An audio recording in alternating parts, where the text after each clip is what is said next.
ఆదామావులు సహవాసం చేయడానికి భూమి మీద ఎవరూ లేరు. ప్రతి చల్లపూట వచ్చేవాడు, ఆయనతోనే కాంటాక్ట్లో ఉన్నారు, ఆయనతోనే సహవాసంలో ఉన్నారు. ఆయన మాటలు తప్ప మరొక ప్రపంచం ఆదామావులకి లేదండి. అంటే దేవుడితో సహవాసంలో ఉన్నంతకాలం బాగున్నారు, దేవుడు ఆలోచనలతో సహవాసంలో ఉన్నంతకాలం బాగున్నారు. ఎప్పుడైతే దేవుడు రాకమునుపు సాతానుకి చోటిచ్చారో, సాతాను సహవాసానికి వాళ్ళు వీలు కలిగించారో, అప్పటి నుండి వాళ్ళ జీవిత పతనం అనేది ప్రారంభమైంది. అప్పటి నుండి వాళ్ళ జీవితం అనేది నేరాలకు, ఘోరాలకు, దేవుడి నుండి దూరం అవ్వడానికి, పాపాలు చేయడానికి ఆస్కారం అయిపోయింది. ఇది మనసులో పెట్టుకోండి. చివరి మళ్ళీ అడుగుతాను, ఇది గంట తర్వాత. దేవుడి సహవాసంలో ఉన్న కుటుంబం ఆదామవ్వలు, దేవుడితో మాట మంతి జరుగుతుంది, దేవుడు ఆలన పాలన చూసుకుంటున్నాడు, దేవుడే అన్నయ్య ఉన్నాడు ఆ కుటుంబానికి. అప్పుడు బాగుందండి ఆ కుటుంబం. ఎప్పుడైతే మధ్యలో సాతానుకు చోటిచ్చారో పతనం అనేది ప్రారంభమైంది. కుటుంబంలో నేరాలు ప్రారంభమయ్యాయి. కుటుంబం దేవుడికి దూరం అయింది. ఎన్ని కష్టాలు పడ్డారో ఆదామవ్వలు మీకు చెప్పాల్సిన అవసరత లేదు. ఇకపోతే ఇక్కడ మీకు జ్ఞాపకం చేయాల్సింది ఏంటంటే, దేవుడి సహవాసం లేదంటే దేవుడి అన్యోన్యత మనకు అందుబాటులో ఉన్నప్పుడు దాని విలువ తెలీదు. అది ఒకసారి మనకి దూరం అయితే, ఆ సహవాసం దూరం అయితే ఆ దేవుడి ప్రేమ దూరం అవుతుంది. ఆ సహవాసం దూరం అయితే దేవుడి మాట దూరం అవుతుంది. ఆ సహవాసం దూరం అయితే దేవుడి కృపతో దూరం అవుతుంది. వెంటనే లోకంలో నలుమూలల నుంచి, నలుదిక్కుల నుంచి మనల్ని శ్రమలు, కష్టాలు, కన్నీళ్ళు, వేదనలు, సహించలేని శోధనలు మనల్ని చుట్టేస్తాయి. ఉన్నంతకాలం, దేవుడి రెక్కల చోటను ఉన్నంతకాలం ఆ కృప విలువ మనకు తెలియదండి. దేవుడి సహవాసంలో ఉన్నంతకాలం, దేవుడి మాటల క్రింద ఉన్నంతకాలం తల్లి రెక్కల కింద వెచ్చగా పడుకునే కోడి పిల్లలా ఉంటుంది మన పరిస్థితి. తల్లి రెక్కల కింద ఉన్న కోడి పిల్లలు చూడండి, ఏ భయం లేదు, ఏ బెదురు లేదు, చాలా హాయిగా ఉంటాయి అవి. ఎప్పుడైతే నాకు బయటికి వెళ్ళిపోవాలనుకుంటున్నాను, నేను రెక్క అవసరం లేదు, నాకు ఎత్తే నేను బయటికి వెళ్ళిపోతానని ఎప్పుడైతే బయటికి వెళ్ళిందో, ఎప్పుడైతే ఆ తల్లి కాపుదల నుంచి బిడ్డ బయటకు వచ్చిందో, గద్దెలకి ఎత్తుకుపోవచ్చు, కాకెత్తుకుపోవచ్చు, దాని ప్రాణానికే ప్రమాదం. అలాగే పరలోకపు తండ్రి దేవుడి సహవాసంలో ఉన్నంత కాలం అండి, మీరు నమ్మండి నమ్మకపోండి, ఖచ్చితంగా కాపుదల ఉంటుంది సహవాసంలో ఉంటే. కనతండ్రి కాచుకుంటాడు. కనతండ్రి సహోదరుడి రూపంలోనో ఏదో ఒక రూపంలోనో నిన్ను నిలబెట్టడానికి, నిన్ను కాచుకోవడానికి, నిన్ను కాపాడుకోవడానికి అహోరాత్రులు తండ్రి సమూహంగా లేదా సహవాసంగా నువ్వు ఉన్నావు కనుక తండ్రితోనూ, సంఘంతోనూ, దేవుడితోనూ దేవుడు కాపాడుతూనే ఉంటాడండి. ప్రారంభంలో దేవుడు ఎలా ప్రారంభించాడు, ఎప్పుడైతే ఆదామవ్వల్ని దెయ్యం దూరం చేసిందో అక్కడి నుంచి పిల్లలు దేవుడికి దూరం అవుతూనే ఉన్నారు. నరహత్య చేయించాడు సాతాను కయ్యనుతో, సాతాను దూరం చేసేసాడు కయ్యన్ని. ఇలాగా దేవుడి సహవాసానికి దూరమైన ప్రతి ఒక్కడు తప్పులు చేస్తూ, నేరాలు చేస్తూ, పాపాలు చేస్తూ, ఘోరాలు చేస్తూ దేవుడికి దూరం అవుతూనే ఉన్నారు. విడిచిపెట్టలేని కన్న తండ్రి మోషే లాంటి నాయకుడిని పుట్టిస్తున్నాడు, అబ్రహాం లాంటి నీతిమంతుడిని పుట్టిస్తున్నాడు, ఇసాకు లాంటి నీతిమంతుడిని పుట్టిస్తున్నాడు. వాళ్ళ ద్వారా దేవుడు మాటలు చెబుతున్నాడు, మధ్యలో దేవదూతలను పంపిస్తున్నాడు, ప్రవక్తలను పంపిస్తున్నాడు. దూరం అయిపోయిన తన పిల్లల్ని తన దగ్గరికి, తన సహవాసానికి పిలుచుకోవడానికి ఆయన చేయని ప్రయత్నం అంటూ లేదండి. ఎన్నో ప్రయత్నాలు చేస్తూనే ఉన్నాడు. ఒకటే ఆశ, ఒకటే కోరిక. కోడి పిల్లల్ని పెట్టినప్పుడు చూడండి, అది విచిత్రమైన సౌండ్లు చేస్తుందండి. మీరు గమనించండి, కోడి పెట్టని అసలు ఆ సౌండ్ డిఫరెంట్ సౌండ్ అండి. అది పిల్లల్ని పెట్టినప్పుడు మాత్రమే ఆ సౌండ్ చేస్తుంది, మిగతా టైంలో చేయదు. అది విచిత్రమైన చిటికల టైప్లో ఉంటుందండి అది చేసే సౌండ్. మీరు వినండి ఈసారి, లేదంటే యూట్యూబ్లోనైనా కొట్టుకోండి, మీకు దొరుకుతుంది. అది ఎగ్జాక్ట్ ఆ పిల్లలకి సౌండ్ అండి. అది చిటికమంటుంది. అది ఆ విజిల్ వేయగానే దానికి ఒక సిగ్నల్, పిల్లకి ఎక్కడున్నా సరే పరిగెత్తుకుని తల్లి దగ్గరికి వచ్చేస్తుంది. దానికి ఒక తినే ఆహారపు గింజ దొరికినా అదే సౌండ్ చేస్తుంది, లేదంటే ఏదైనా ప్రమాదం వస్తుందంటే మరొక సౌండ్ చేస్తుంది. ఇమీడియట్ పిల్లలు వచ్చేస్తాయి. ప్రమాదం అనుకోండి, డిఫరెంట్ సౌండ్ చేస్తుంది, రెక్కలు అలా ఎత్తుంచుతుంది, అంతే లోపలికి వెళ్ళిపోతాయి. అలా షటర్ వేసినట్టుగా రెక్కలు వేసేస్తుందండి. దేవుడు అలా తన పిల్లల విషయంలో ఈ లోకంలో పడిపోయారు, పాపంలో పడిపోతారు, నేరంలో పడిపోతారు, తప్పులో పడిపోతారు అని దేవుణ్ణి విడిచి మనిషి పరిగెడుతున్నా మనిషి వెనక దేవుడు పడుతున్నాడండి. సుమారు 3 సంవత్సరాల క్రితం, 2.5 సంవత్సరాల క్రితం ఓ పాఠం చెప్పానండి. మనిషిని వెంటాడుతున్న దేవుని ప్రేమ. యూట్యూబ్లో ఉంటుంది, వినండి. మనసు పెట్టి విన్నవాడండి కళ్ళంప నీళ్లు పెట్టుకుంటాడు. మనిషిని వెంటాడుతున్న దేవుని ప్రేమ. వెంటాడుతుంది విడిచిపెట్టలేక వెనక వస్తుంది పరిగెట్టుకుని దేవుడి ప్రేమ. అలా దేవుడు తన పిల్లల్ని ఎప్పుడు సహవాసంలో ఉంచుకోవాలనుకున్నాడు. ఇశ్రాయేలు కూడా అలాగే దూరం అయిపోయారు. నాయకుడిని పుట్టించాడు, దగ్గరికి తెచ్చుకున్నాడు మోషే ద్వారా. వాళ్ళు అలాగే తిరగబడుతున్నారు వచ్చిన తర్వాత కూడా. ఇక దేవుడు అండి ప్రవక్తల ద్వారా చెప్పించాల్సినవన్నీ చెప్పించాడు. విసిగిపోయాడండి. విసిగిపోయిన దేవుడు, జాగ్రత్తగా వినండి, విసిగిపోయిన దేవుడు ఇశ్రాయేలు కాలంలో యెషయా గ్రంథం మీరు బాగా చదవండి. యెషయా గ్రంథం అంతా కూడా భవిష్యత్తులో కట్టబోయే కొత్త సమూహానికి సంబంధించిన సిగ్నల్స్, లేదంటే కొత్త సమూహం, కొత్త అసోసియేషన్, కొత్త సమాజం, కట్టబోయే సంఘం గురించి ఎన్నో ప్రవచనాలు రాయించేశాడు. భవిష్యత్తులో ఒక కొత్త సహవాసాన్ని నేను తేబోతున్నాను, ఈ సహవాసం ప్రపంచానికే ఆదర్శం అన్నడంతే. ఏంట సహవాసము అంటే సంఘం అండి. మన కూర్చున్న ఈ సంఘమే దేవుని యొక్క సహవాసం, అసోసియేషన్ అండి. ఇది దేవునిది. ఆటో డ్రైవర్స్కి ఒకటి ఉంటుంది, ఇందాక చెప్పాను కదా, సినిమా వాళ్ళకి ఒకటి ఉంటుంది, వేరే రకరకాల వృత్తులు. ప్రతి వృత్తి చేసేవాడికి ఒక్కొక్క అసోసియేషన్ ఉన్నట్టే, సహవాసం ఉన్నట్టే ఈరోజు మనం కూర్చున్న ఇది దేవుడి సహవాసం, దేవుడు కట్టిన సహవాసం. దీనికి లీడర్ యేసుక్రీస్తుల వారు. దీని కొరకు ఆయన పెట్టిన ఖర్చు యేసుక్రీస్తుల వారి రక్తం. దీని గురించి దేవుడు ఖండితంగా ఒక ఆజ్ఞ ఇచ్చాడు బైబిల్లో. అపోస్తలుల కార్యాలు చూద్దాం, 2వ అధ్యాయము. అపోస్తలుల కార్యాలు 2వ అధ్యాయము ఏమండి 42వ వచనం. అపోస్తలుల కార్యాలు 2వ అధ్యాయం. దయచేసి అందరూ బైబిల్ తీసుకొనివ్వండి. కొత్తవారు కూడా ఉన్నారు కనుక బైబిల్ తీసుకున్న తర్వాత చదవండి. అపోస్తలుల కార్యాలు 2వ అధ్యాయము 42. ముందు తీసేసిన వాళ్ళు వాళ్ళకి పేజీ నెంబర్ చెప్తే టక్కుమని పేజీ నెంబర్ తీసుకుంటారు. కొత్త నిబంధనలో 105. నా ఆశ ఏంటంటే సంఘంలో కూర్చున్న మీరంతా కూడా బైబిల్ చూస్తూ ఉంటే నాకు ఆనందం అండి. ఎందుకంటే మీ తండ్రి మాటది. ఎవరో చదువుతున్నారు కదా అని చదువుతున్నది వినటం కాకుండా మీ బైబిల్లో మీరు చూస్తే మీ తండ్రికి అది ఆనందం. కనుక చూడండి బైబిల్లో అపోస్తలుల కార్యాలు 2వ అధ్యాయము 42వ వచనం. వీరు అంటే ప్రారంభపు శతాబ్దపు సంఘం, మొట్టమొదటి సంఘం గురించి రాయబడుతున్న మాట అండి అది. ఏమండి ఇంచుమించు 3,000 మంది బాప్తిసం తీసేసుకున్నారుగా పైన. ఈ 3,000 మందికి మొట్టమొదటి సంఘం, మొట్టమొదట సహవాసం. ఈ సహవాసానికి ఆయన ఇస్తున్న ఆజ్ఞ ఏంటి? జాగ్రత్తగా చదవండి. వీరు అపోస్తులుల బోధయందును సహవాసమందును రొట్టె విరుచుటయందును ప్రార్థన చేయుటయందును చూసారా ఎడతెగక ఉన్నారు. ఎడతెగక, తెగిపోకుండా. వేటిలో ఉన్నారంట? లిస్ట్ ఇచ్చాడు అక్కడ. వేటిలో ఉన్నారంట? నెంబర్ 1, వీరు అపోస్తులుల బోధ. ఇక్కడ కూడా క్రైస్తవ్యం దెబ్బతినేసింది. అపోస్తులుల బోధలో మీరు ఉండండి అని దేవుడు చెబితే, ఈరోజండి మనం వింటున్న బోధ అపోస్తులుల బోధేనా? అపోస్తులుల బోధ అంటే ఏ బోధ చెప్పండి? మత్తయి సువార్త, మార్కు సువార్త, లూకా సువార్త, యోహాను సువార్త, అపోస్తలుల కార్యాలు, రోమపత్రిక, కొరింథీ పత్రిక, 2వ పత్రిక, గలతీ పత్రిక. ఇదంతా ఎవరి బోధ? అపోస్తలుల బోధ.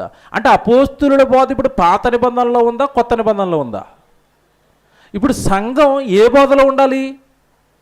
అపోస్తలుల బోధ. ఈరోజు బయట సంఘాలలో ఎక్కువగా బోధిస్తున్న బోధ ఏ బోధ చెప్పండి? కీర్తనల గ్రంథం ధ్యానం 2 సంవత్సరాలు. చూడలేదా మీరు బోర్డులు?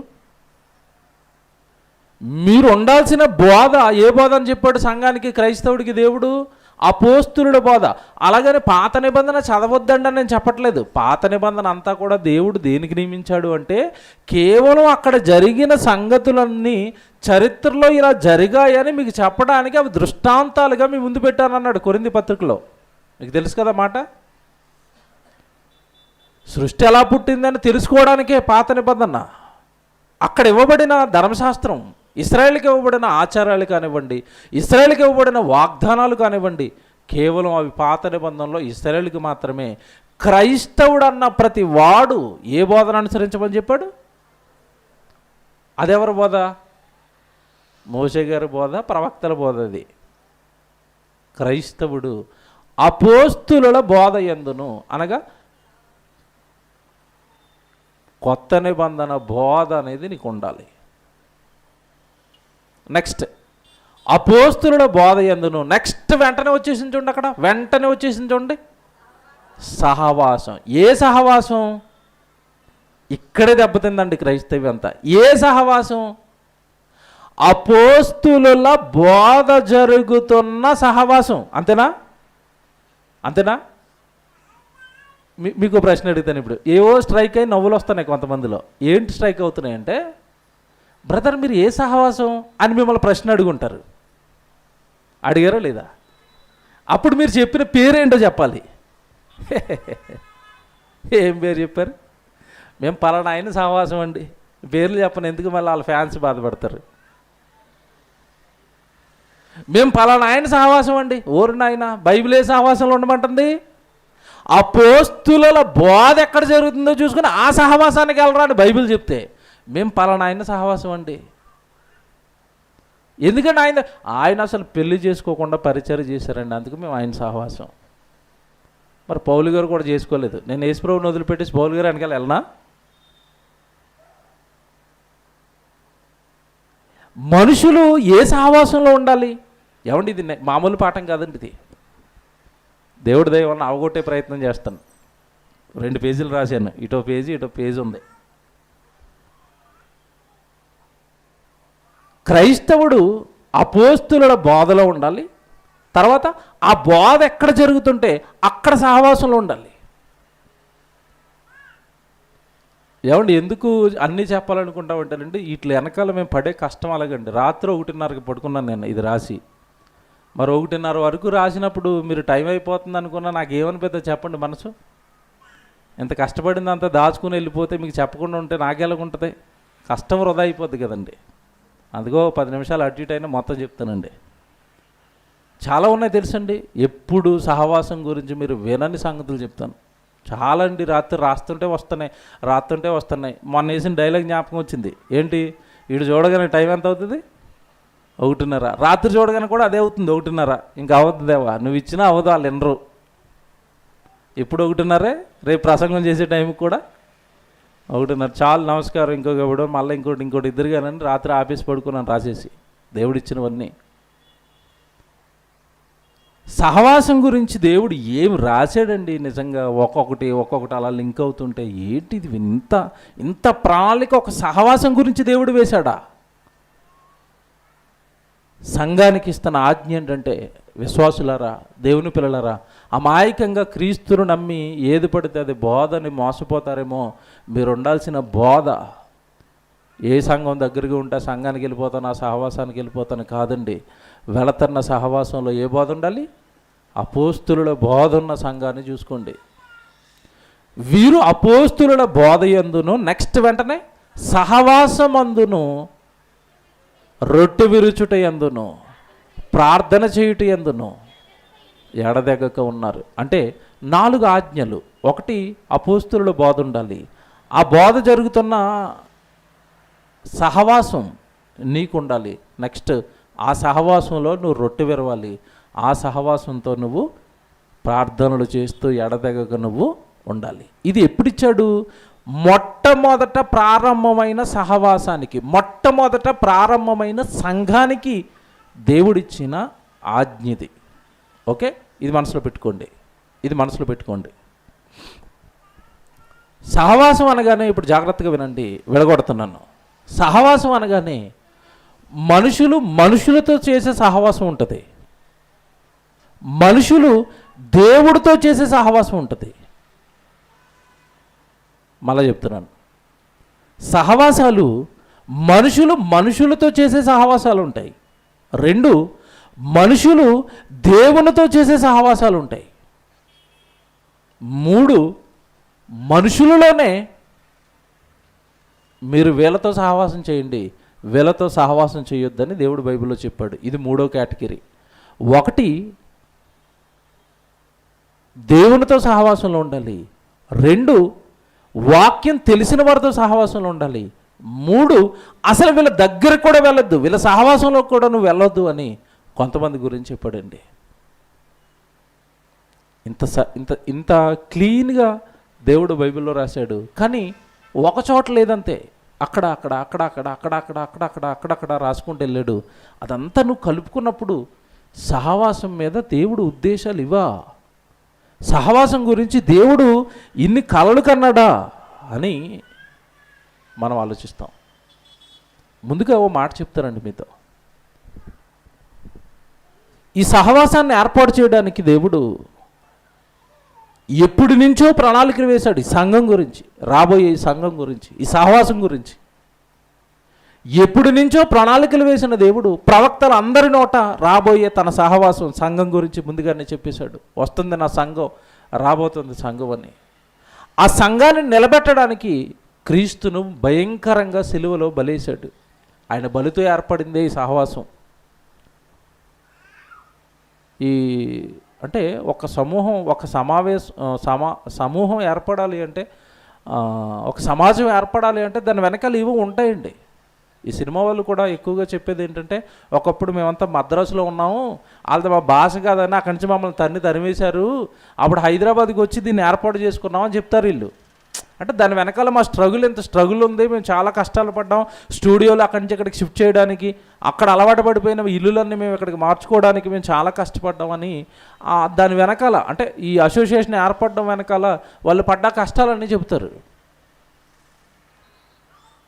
దేవుడు కూడానండి ఈ సంఘం, ఈ సమూహం, ఈ సహవాసం ఏర్పాటు చేయడానికి దేవుడు వేసిన ప్రణాళికలు అన్నీ ఇన్ని కాదండి. ఎంతోమంది ప్రవక్తలను బలివేసి ఆ ప్రవక్తలందరితోనూ యేసుక్రీస్తుల వారి గురించి చెప్పించి, యేసుక్రీస్తుల వారిని లోకానికి పంపించి సిలువలో బలేసి ఆయన చిందించిన రక్తంలో నుంచి ఈ సహవాసం ఏర్పడింది. ఇది మర్చిపోకూడదు. ఎప్పుడు మనం సంఘానికి వస్తున్నామంటే మియాపూర్ సంఘం 4వ ఫ్లోర్ బిల్డింగు ఈ కాదు మనం గుర్తుపెట్టుకోవాల్సిందే.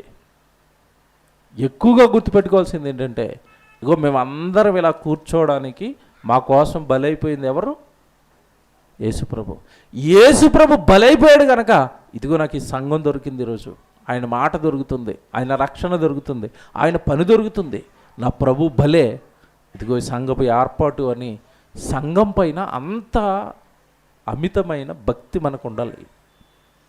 మామూలుగా వచ్చింది కాదు ఇది. ఎవరో మనుషులు అనుకుంటే ఏర్పడిపోయేది కాదు, మనుషులు పెట్టాలనుకుంటే వచ్చేసేది కాదు. నేను అనుకుంటే జరిగిపోద్దా మీరు చెప్పండి? నేను పెట్టాలనుకుంటే అయిపోతుందండి? లేదంటే దీని వెనకాల దేవుని ఏర్పాట్లు, దీని వెనకాల దేవుడి ప్రణాళికలు. ఒక వ్యక్తి సంఘాన్ని నిలబెట్టాలి అనుకున్నప్పుడు దాని కింద ఒకప్పుడు యేసుక్రీస్తుల వారిని నిలబెట్టడానికి ప్రవక్తలు ఎలా బలైపోయారో, సంఘాన్ని పెట్టాలనుకున్నప్పుడు ఎంతోమంది ప్రారంభంలో బలైపోయారు ఈ సంఘం కోసం. వాళ్ళ కష్టార్జితాన్ని ఇచ్చారు, రాత్రి కష్టపడి పనిచేశారు చాలామంది పిల్లలు. వాళ్ళ కష్టం ఈరోజు మనం కూర్చుని వాక్యం వింటున్న ఈ సంఘం. దేవుని పిల్లలరా, ఏది ఏర్పడాలి అన్నా దాని వెనకాల ఎవరో ఒకరి త్యాగాలు ఉంటాయి. ఏర్పడిన ఈ సంఘం గురించి ఎంత ప్రాముఖ్యమైన మాట చెప్పాడు అంటే బైబిల్లో హెబ్రీయులకు రాసిన పత్రిక మీరు చూడండి, 10వ అధ్యాయము 24వ వచనం. సమాజం గురించి, సంఘం గురించి, సహవాసం గురించి ఏమన్నా ఆయన ఏం మాట్లాడుతున్నాడో ఒక మాట చూడండి. హెబ్రీయులకు రాసిన పత్రిక 10వ అధ్యాయము 24వ వచనం చూడండి. హెబ్రీయులకు రాసిన పత్రిక 10వ అధ్యాయము ఏమండి 24 వచ్చును, 206 పేజీ నెంబరు. దయచేసి బైబిల్ చూడండి. హెబ్రీయులకు రాసిన పత్రిక 10వ అధ్యాయము 24 వచ్చును. కొందరు మానుకొనుచున్నట్టుగా సమాజముగా కూడుకొనుట మానక, కామ ఉంది చూడండి అక్కడ. కొందరు మానుకొనుచున్నట్టుగా సమాజముగా కూడుట మానక. సమాజంగా కూడటం మనం ఏం చేయకూడదంట? మానకూడదు. దేవుడు మానొద్దు అన్నాడు, నువ్వు మానేసేయి. లాభం జరుగుతుందా నష్టం జరుగుతుందా? దేవుడు వద్దన్నది జరిగితే ఏం జరుగుతుంది చెప్పండి? జాగ్రత్తగా వినాలి. దేవుడు వద్దన్నది చేస్తే ఏం జరుగుతుంది? నష్టం జరుగుతుంది. కానీ నష్టం జరిగినట్టుగా వెంటనే తెలుస్తుందా? చాలామంది అండి ఈ వాక్యాన్ని ఎందుకు పట్టించుకోరో చెప్తున్నాను. ఇప్పుడు జాగ్రత్తగా వినాలి. ఇది మీకు అర్థమైతే అసలు విషయం ఈరోజు మీకు అర్థమవుతుంది. దేవుడు సమాజంగా కూడుకొనుట మానొద్దన్నాడండి. నేను మానేస్తాను, నాకేమైంది అనుకుంటాం మనం కదా. విచిత్రం ఏంటంటే దేవుడు వద్దన్నది చేస్తే నష్టం జరుగుతుంది, కానీ నష్టం జరుగుతున్నట్టుగా తెలీదు. పండు తిను దినమున నిశ్చయముగా మీరు చచ్చెదరు అన్నాడు. అన్నడా? బాగా వినాలి. పండు తిన్న దినమున నిశ్చయంగా మీరు ఏం చేస్తారు? చచ్చిపోతారని అన్నాడు. మరి పండు తినేశారు, చచ్చిపోయారా? చావలేదా?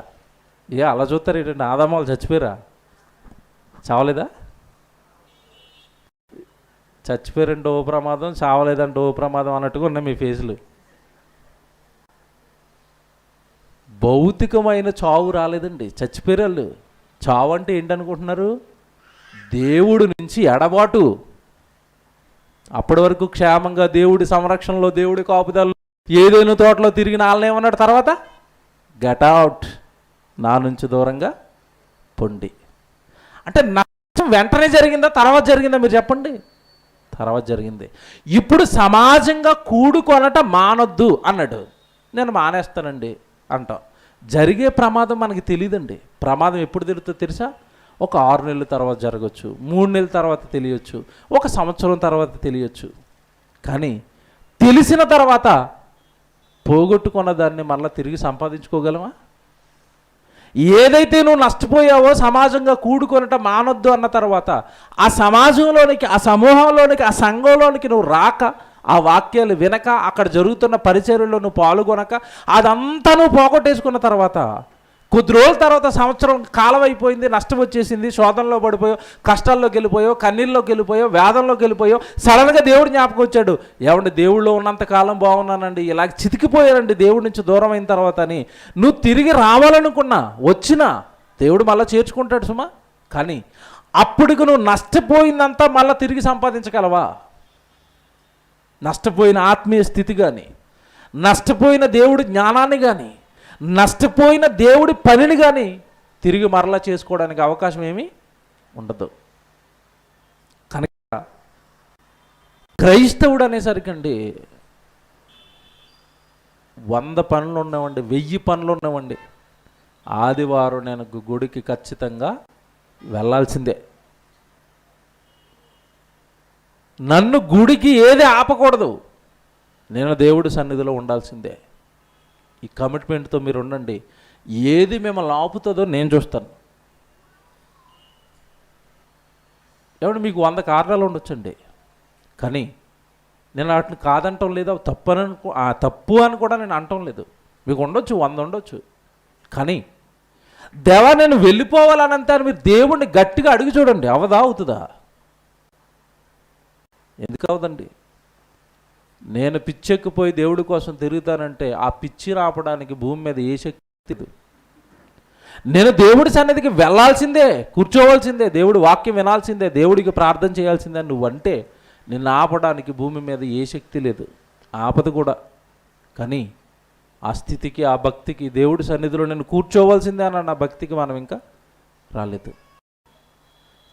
కొందరు మానుచున్నట్టుగా అన్నాడు అక్కడ. అంటే ఆల్రెడీ హెబ్రీలకు పత్రిక రాస్తున్న టైంకే ఆ పట్టణం పత్రికలు రాస్తున్న టైంకే కొందరు సమాజంగా కూడుకోవటం ఏం చేస్తున్నారు? మానేశారు. దేవుడి సన్నిధికి మానేశారండి. ఏం జరుగుతుందిలే అనుకుంటున్నామండి. జరిగే ప్రమాదం ఎంత పెద్దదో తెలిస్తేనండి అసలు మీరు చాలా భయపడిపోతారండి. దేవుడి కృపకు దూరం అయితే, సంఘానికి దూరం అయితే, ఈ సహవాసానికి దూరం అయితే జరిగే ప్రమాదం చాలా తీవ్ర ప్రమాదం. అది చాలా తీవ్రంగా ఉంటుంది. ఈ వాక్యం చూడండి, 24వ వచనం. కొందరు మానుకొనుచున్నట్టుగా సమాజముగా కూడుట మానక ఒకరినొకడు హెచ్చరించుచు, ఆ దినము సమీపించుట మీరు చూచిన కొలది మరి ఎక్కువగా అలాగు చేయుచు ప్రేమ చూపుటకును సత్కార్యములు చేయుటకును ఒకరినొకడు పురికొల్పవలనని ఆలోచింతుము. ఇప్పుడు కూడుకోమన్నది ఎందుకో సూపర్ సీక్రెట్ చెప్పాడు. ఇది మీకు అర్థం కావాలి. ఇప్పుడు కింద ఎందుకు మీరు సమాజంగా కూడుకోవాలి, ఎందుకు మీరు ఒక చోట చేరాలి, ఎందుకు మీరు అందరూ దేవుడి సన్నిధిలో కూర్చోవాలి, జాగ్రత్తగా వినాలి. ఎందుకు కూర్చోవాలి దేవుడి సన్నిధిలో అంటే, ఒకరిని ఒకడు ఏం చేయాలంట? ఏం హెచ్చరించుకోవాలి? ఏ విషయాలలో హెచ్చరించుకోవాలి? ఏం బ్రదర్ మీకు ఇంకా పెళ్ళి అవ్వట్లేదు, ఎప్పుడు మరి పప్పు అనలా? ఈ హెచ్చరించుకోవడానికి రావాలా సన్నిధికి? ఏం బ్రదర్ ఉద్యోగం ఎప్పుడు మరి ఉద్యోగం ఎప్పుడు వస్తుంది మాకు, మరి ఎప్పుడు పార్టీ ఎప్పుడు ఇస్తావు, ఈ మాట్లాడుకోవడానిక? ఇల్లు ఎప్పుడు కడుతున్నారు, ఓపెనింగ్ ఎప్పుడు పెడతారు, ఈ మాట్లాడుకోవడానిక? ఒకరిని ఒకడు సమూహంగా చేరి హెచ్చరించుకోండి. ఏమండి, సీరియస్గా కాదు, కామెడీగా అడుగుతున్నానండి, పెద్దగా తీసుకోకండి. కానీ మీ పక్కన ఉన్న వాళ్ళు మిమ్మల్ని హెచ్చరిస్తే మళ్ళీ గుడికొస్తారా మీరు? అయ్యగారు హెచ్చరిస్తేనే దిక్కు ఉండదు చాలా చోట్ల. ఇంకా పక్కోడు హెచ్చరిస్తున్నాడు అనుకోండి, ఏమి సరిగా గుడికి రావట్లేదు ఏమనుకుంటున్నావు నువ్వు అన్నాడు అనుకోండి, మళ్ళీ వారం వస్తారా? అసలు హెచ్చరికలు తీసుకునే మనసు మనకు ఉందా మీరు చెప్పండి? ఓపెన్గా దేవుడి సన్నిధిలో ఒప్పుకోండి. లేదండి. ఒకరిని ఒకడు హెచ్చరించుకోవడానికి రండి. హెచ్చరించుకోండి. హెచ్చరించడం అంటే ప్రేమగా సుమా, ప్రేమతో అన్నాడు అక్కడ. నీ ఇష్టం వచ్చినట్టుగా హెచ్చరించకూడదు, మళ్ళీ ప్రేమతో. ఏంటన్నా ఎక్కువగా దేవుడి పనిలో ఉండేవాడు, ఏం కనపట్టలేదేంటి? ఏమైనా శోధనలో పడిపోయావా, ఏమైనా బాధల్లో పడిపోయావా? సాయంత్రం మా కుటుంబంలో ప్రేయర్ చేసుకుంటామన్నా, మీకోసం ప్రార్థన చేస్తాం, మీ బాధ ఏంటో చెప్పండి, మీ కష్టం ఏంటో చెప్పండి, మా పిల్లలతో కూడా ప్రార్థన చేయిస్తున్నాం.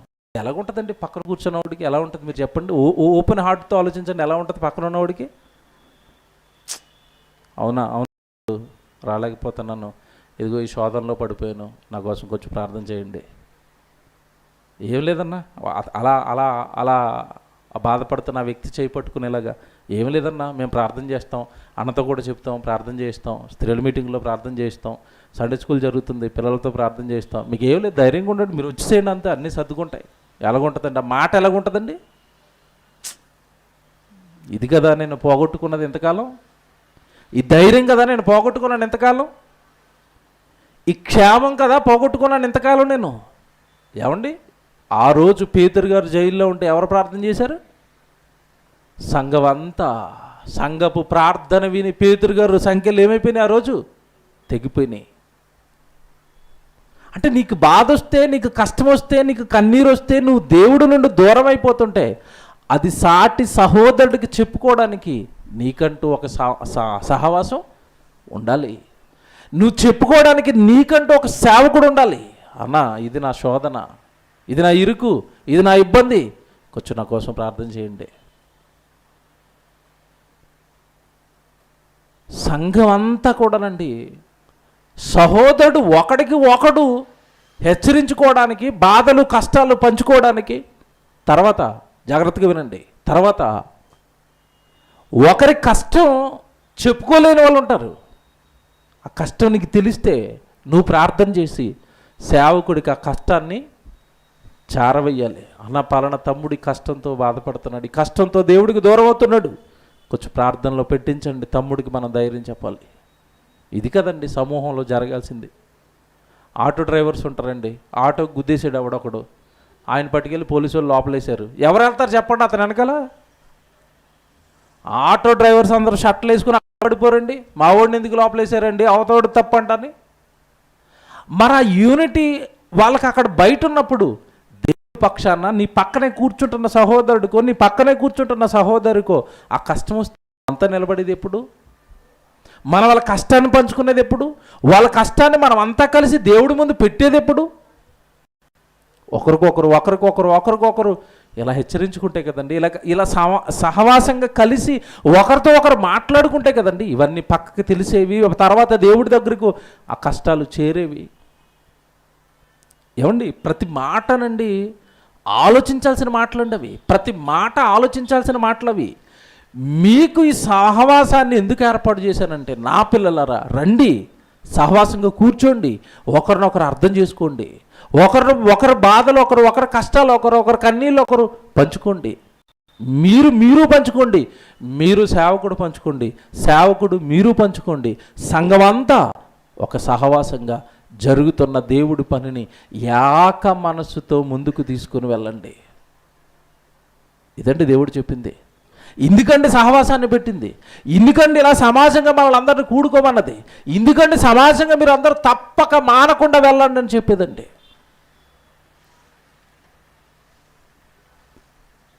ఒక దేవుడి కార్యాన్ని నిర్ణయించామనుకోండి, ఈరోజు అనౌన్స్మెంట్ వస్తుంది, ఎక్కడ జరుగుతుందో, తప్పు ఎక్కడ జరుగుతుందో చెప్తాను చూడండి. ఉదాహరణకు ఒకటి చెప్తున్నాను మీకు.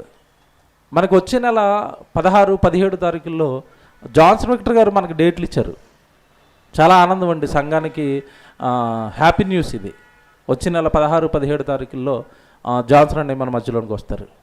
మీటింగ్ గ్రాండ్గా చేయాలి. ఈ డేట్స్ వచ్చాయి. ఇప్పుడు అనౌన్స్మెంట్ వస్తుంది, చివరిలో అనౌన్స్మెంట్లో ప్రకటనలో చదువుతారు. ఈరోజు ఎవరో గుడికి రాలేదు ఒక ఆయనకి ఈ విషయం తెలుస్తుందా? తెలీదు.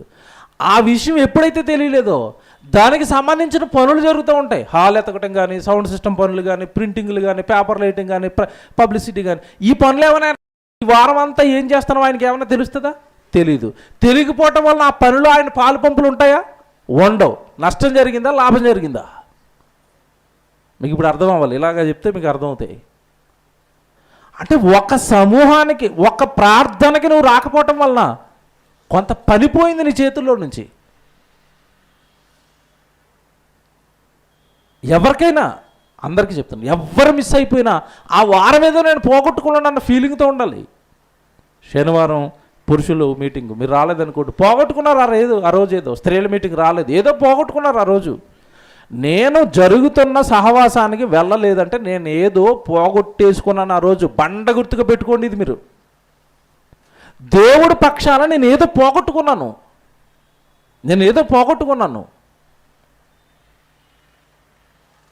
అది ఉన్నప్పుడండి సహవాసం మానాలి అంటే, ప్రార్థన మానాలి అంటే, ఏ తరగతి బైబిల్ తరగతి మానాలి అన్నా భయం వేస్తుందండి. మీరు సహవాసంగా తప్పక, 24 వచనం, తప్పక కొందరు మానుకొనుచున్నట్టుగా సమాజంగా కూడుట మానుకొనక ఒకరిని ఒకడు హెచ్చరించుచు ఆ దినము సమీపించుట మీరు చూచిన కొలది మరి ఎక్కువగా అలాగే చేయండి. ఎక్కువగా హెచ్చరించుకోండి దేవుడి కోసం, ఎక్కువగా మాట్లాడుకోండి దేవుడి కోసం. అయిపోతుంది టైము అన్న, అయిపోతుంది టైము. మనం వెనకబడిపోయాం దేవుడి పనిలో, వెనకైపోతున్నాం. వాక్యంలో వెనకైపోయాం, ప్రార్థనలో వెనకైపోయాం, దేవుడి పనిలో వెనకైపోయాం అని ఒకరిని ఒకరు మీరు హెచ్చరించుచు, తర్వాత ప్రేమ చూపుటకును సత్కార్యములు చేయుటకును ఒకరిని ఒకడు పురిగొల్పుకోండి. అన్న ప్రేమ చూపిద్దాం, ఆ తమ్ముడి దగ్గరికి వెళదాం, అన్న దగ్గరికి వెళదాం, అక్క దగ్గరికి వెళదాం, వాళ్ళ కుటుంబం గురించి ప్రార్థన చేస్తాం, ఒక కొత్త కుటుంబాన్ని దేవుడిలో నిలబెడదాం, దేవుడి సన్నిధి వైపు, ఈ సత్య వాక్యం వైపు వాళ్ళ సంఘాన్ని నడిపిద్దామని ఒకరినొకరు ప్రేమించుకోండి ప్రేమతో. అదే కదా చెప్తున్నాడు, ఒకరిని ఒకడు పురుగొల్పుకోండి, ప్రేమ చూపుటకును సత్కార్యములు. చూసారా, ప్రేమ చూపాలి, సత్కార్యాలు చేయాలి, ప్రేమ చూపాలి, సత్కార్యాలు చేయాలి. దీని కొరకు మీరు సమూహంగా కూర్చుని ప్రణాళికలు సిద్ధం చేయాలి. అందుకు రావాలి ఏమండి ప్రార్థనకి. కానీ మనం దేనికి వస్తాం చెప్పండి? అసలు సహజంగా దీనికి రమ్మనడండి. ఏమంటే ఒరిజినల్ ఓపెన్ హార్ట్తో దేవుడి సన్నిధిలో ఓపెన్ అయిపోండి ఈరోజు. అసలు మనం దేనికి వస్తాం చెప్పండి? ఆదివారం మీరు గుడికి ఎందుకు వస్తారు? ఎందుకు వస్తారు? అందరూ వెళ్తున్నారండి, రాకపోతే రాలేదని ఫోన్ చేస్తారు, అంతేనా? ఎందుకు వస్తున్నారా? లేదా తిమోతిని ఫోన్ చేసి చంపేస్తాడండి, ఫోన్ల మీద ఫోన్లు కొడతాడు, రాకపోతే నేను వస్తున్నారా? ఇలా రాకూడదు తెలుసండి గుడికి. ఇలా ఎందుకు రాకూడదు? ఇలా రాకూడదు గుడికి. వచ్చి వ్యర్థం చూడండి, వాళ్ళు పిలుస్తున్నారని వీళ్ళు పిలుస్తున్నారని కాదు. నేను వెళ్ళాలండి, నా తండ్రి సన్నిధి అది. నా తండ్రి ఏం చెప్తాడో ఈరోజు, నా తండ్రి కోసం ఏ పనులు ప్లాన్ చేస్తున్నారో సంఘంలో, ఆ పనిలో నేను ఉండాలి, అది నేను అందిపుచ్చుకోవాలి. ఒకరికి ఒకడు ప్రేమ చూపుతూ, ఒకరి మీద ఒకరు ప్రేమ చూపుతూ సత్కార్యాలు అనగా దేవుడి పనుల కోసం పురుగొల్పుకోవడానికి సమూహంగా సంఘంగా మీరు అందరూ కూర్చోండి. సంఘంగా కూర్చోండి, వాక్యం వినండి, విన్న వాక్యాన్ని పట్టుకెళ్ళడానికి సత్కార్యాలు దేవుడి పనుల కోసం మీరు పనులు సిద్ధం చేసుకోండి. అందుకు మీరు సమాజంగా కూడుకోండి అన్నదే. ఇక్కడ విషయం ఏంటంటే, కుటుంబంలో ఒక సమస్య వచ్చిందనుకోండి, ఉదాహరణకి కుటుంబంలో పెళ్లి చేయాలి, ఒక కుమార్తెకు పెళ్లి చేయాలి. కుటుంబంలో ఏం చేస్తారు చెప్పండి? కుటుంబం అంతా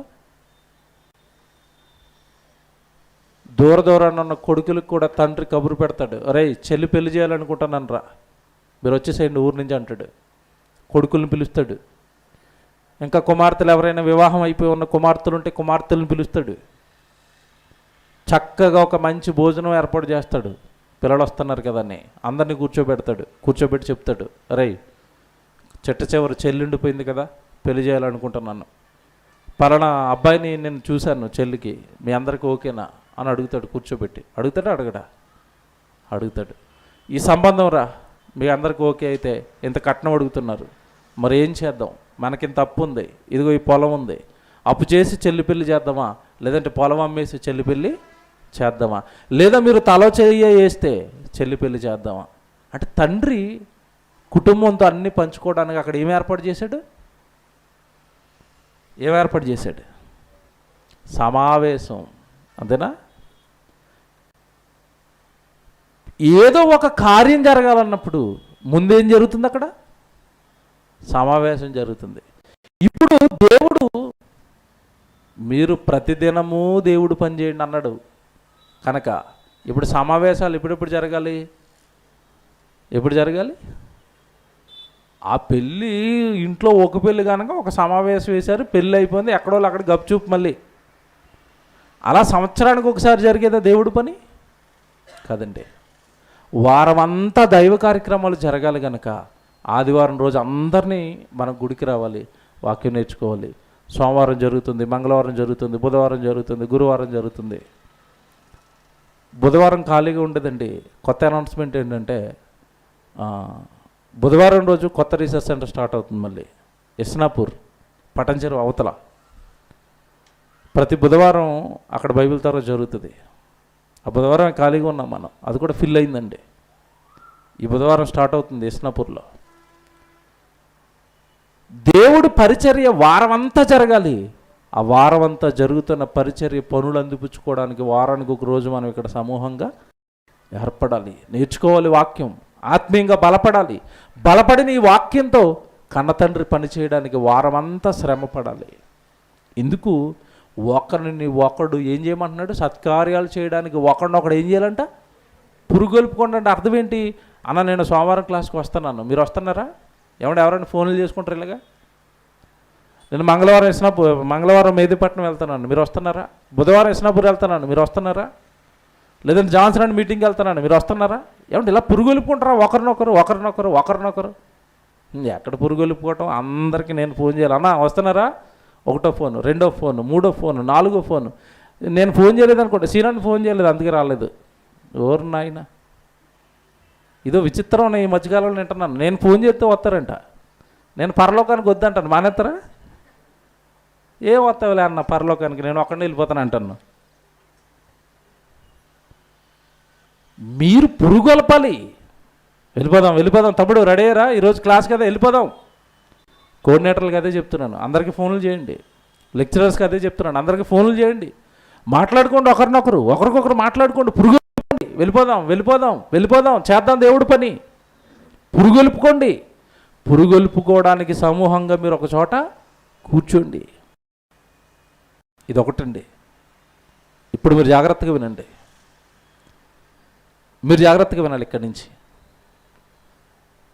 వాక్యం వినడానికి, హెచ్చరించుకోవడానికి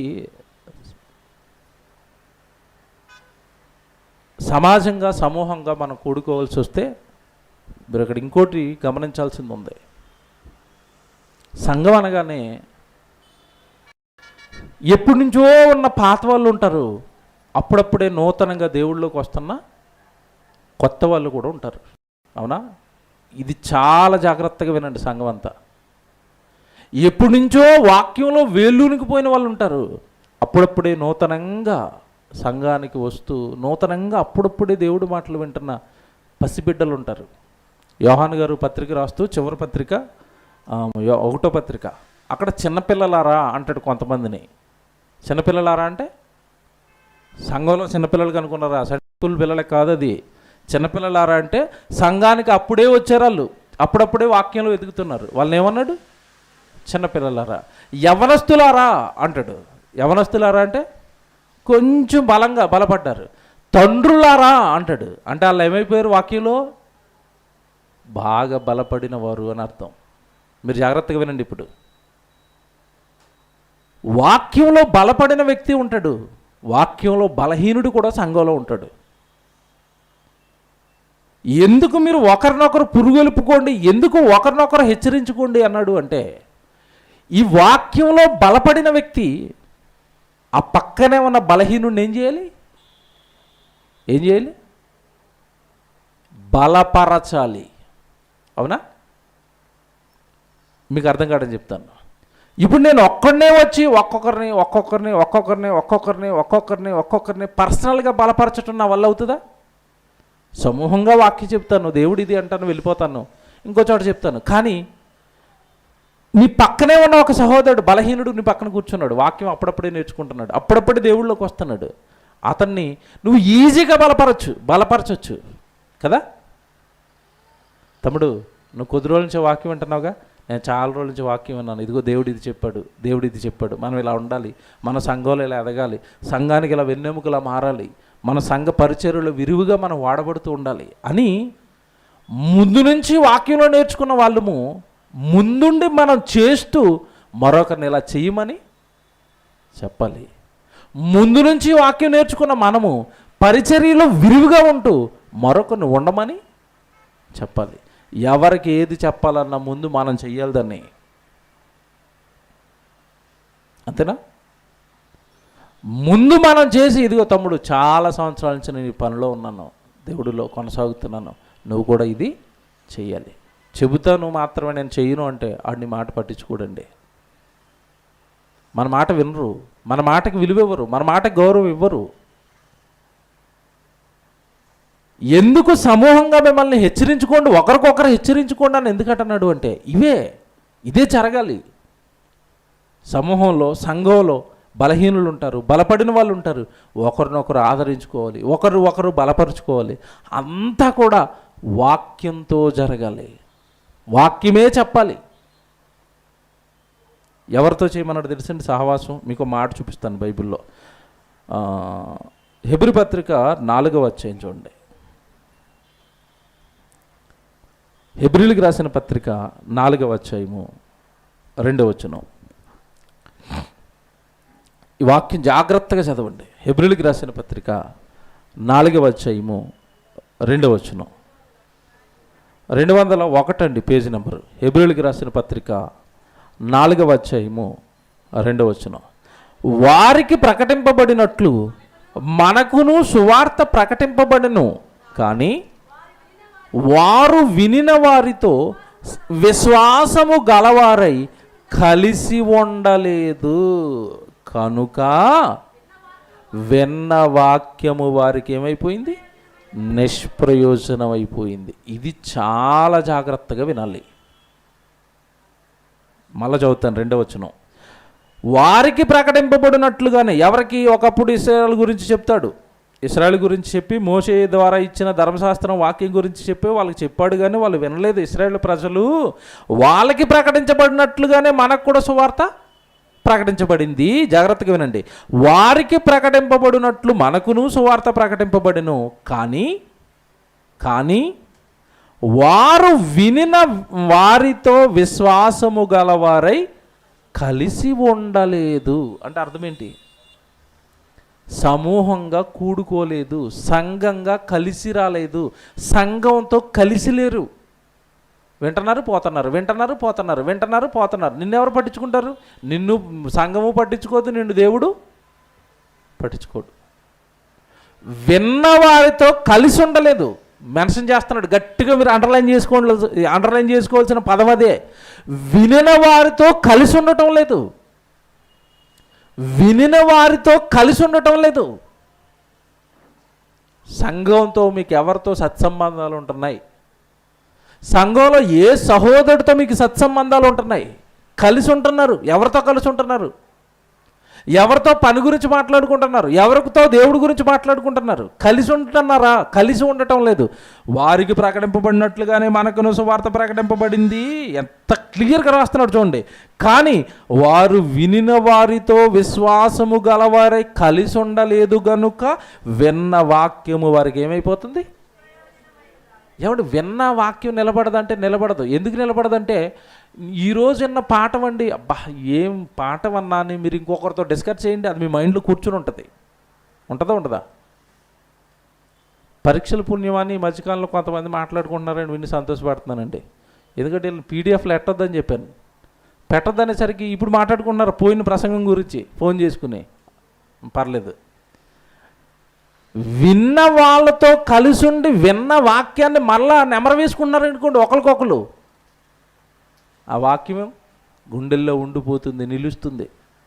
మెదిపట్నంలో ఇప్పుడు ప్రసంగం చెప్పొచ్చాను కదండి, 3 వారాలుగా ఒకటే ప్రసంగం చెప్తున్నానండి. ఒకటే ప్రసంగం. దేని గురించి అనుకుంటున్నారు?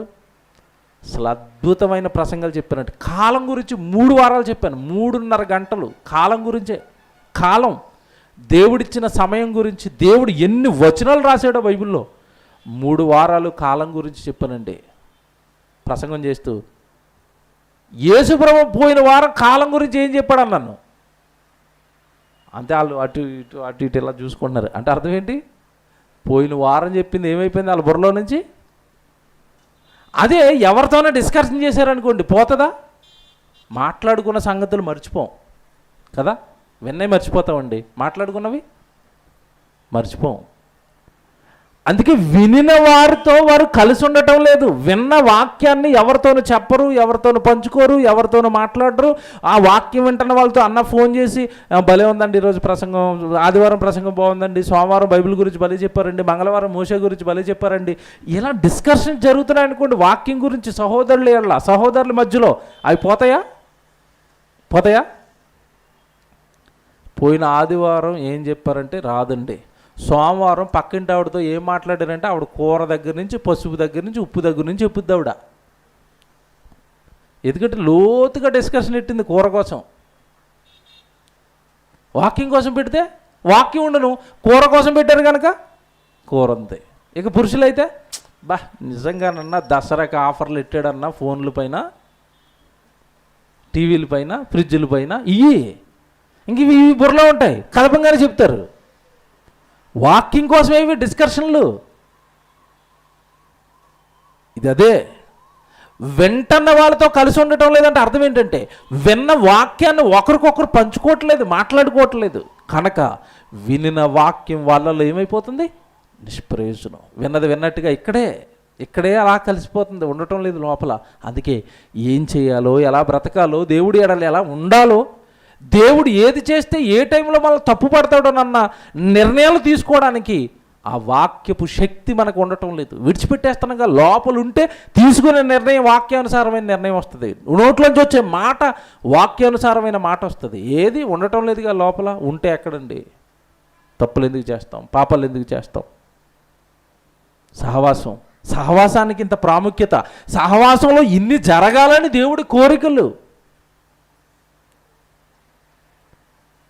సామెతల గ్రంథం ఓ మాట చూపిస్తాను చూడండి. అంటే వాక్యం విన్న వాళ్ళతో నువ్వు సహవాసంలో ఉండు, వాక్యం వినే వాళ్ళతో సహవాసంలో ఉండు, వాళ్ళతో వాక్యం పంచుకో అన్నాడు. ఇంకో మాట చూపిస్తాను చూడండి. యోబు గ్రంథం, సామెతల గ్రంథం క్షమించండి, 13వ అధ్యాయము 20వ వచనం. సామెతల గ్రంథం 13వ అధ్యాయం చూడండి, 20వ వచనం. సామెతల గ్రంథం 13:20 అండి. జ్ఞానుల సహవాసము చేయువాడు జ్ఞానము గలవాడగును, మూర్ఖుల సహవాసము చేయువాడు, బా ఎంత బాగుందండి. జ్ఞానం గలవాడితో సహవాసం చేస్తే ఏమొస్తుందంట? జ్ఞానం అనగానే వాక్యం. బుద్ధి జ్ఞానముల సర్వసంపదలు ఆయన యందు గుప్తములై ఉన్నవి. ఎవరైనా? యేసుక్రీస్తు అనగా వాక్యం.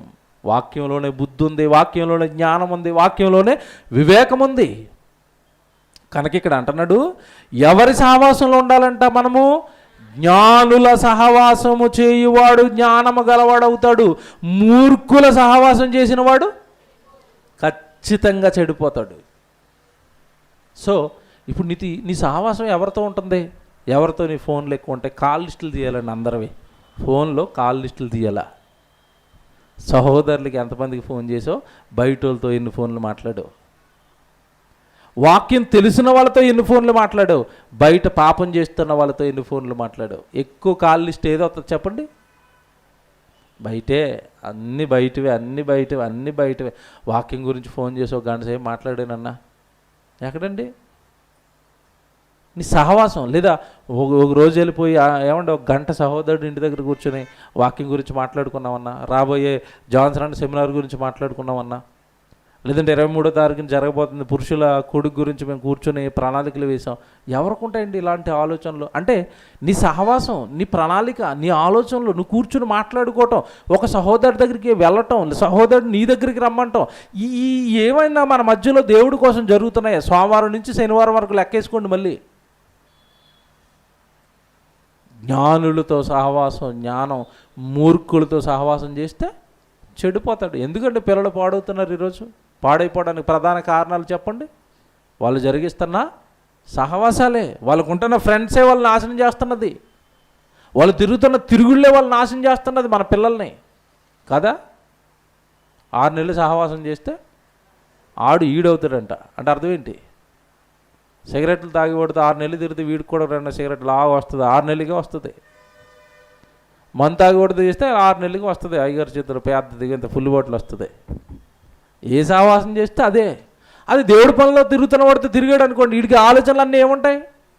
దేవుడి పని. సభ అంటన్నా, సెమినార్ అంటన్నా, 23వ తారీఖు సభ అంట, 23వ తారీఖు సెమినార్ అంట, జాన్సన్ అన్న వస్తున్నాడంట, ఏమండి ఆ ప్రార్థన అంట, ఈ కూడికంట. ఎవరితో తిరిగితే? జ్ఞానం వాక్యంలో ఉన్నవాడు తిరిగితే ఇవి, బయటోడితో తిరిగితే అవి. ఎవరితో తిరుగుతున్నారు? సహవాసాలు ఎవరితోనండి? నిజంగా వాక్యమే ఎక్కడండి? ఈరోజు మనుషుల బ్రతుకులు ఎక్కడ మీరు చెప్పండి?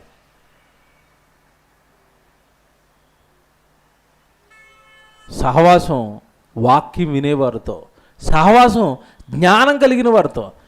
బయట వారితో స్నేహం చేస్తే, సహవాసం చేస్తే ఏమైపోతారు అన్నాడు? మీకు ఇప్పుడు అసలు బుర్ర పేలిపోయే సంగతి ఒకటి చెప్తాను. మూర్ఖులతో సహవాసం చేస్తున్నప్పుడు, అంటే దేవుళ్ళో లేని వాళ్ళతో సహవాసంలో ఉన్నప్పుడు లోపల ఎక్కడో మనకి ఏముంటుందంటే, అందరికీ ఇది ఉంటుందండి. నేను ఎందుకు పడిపోతానండి? ఆదివారం గుడికి వెళ్ళానంటే ఫుల్గా నింపేస్తాడు సీనాన్ని, మళ్ళీ గంట సేపు అసలు ఫుల్ చేసుకుని వచ్చేస్తాను బయటికి. సోమవారం వెళ్తాను, మళ్ళీ నింపుతాడు. మంగళవారం వెళ్తాను, మళ్ళీ నింపుతాడు. నింపుకుంటాడు. నేను ఎందుకు పాడైపోతానన్నా? నేను ఎందుకు పాడైపోతాను వాళ్ళతో తిరిగితే? వాళ్ళని లాక్కురావడానికి తిరుగుతున్నాను అన్నావు అనుకోండి, లాక్కురావడానికి వెళ్ళి లాక్ అయిపోయినాయని ఒక ఆయన చూపిస్తాను ఇప్పుడు.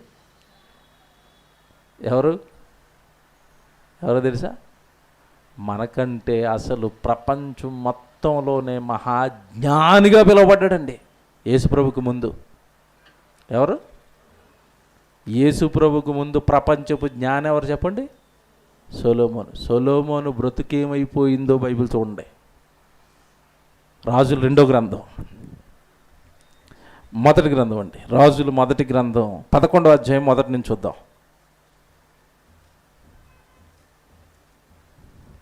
రాజుల మొదటి గ్రంథం 11వ అధ్యాయం.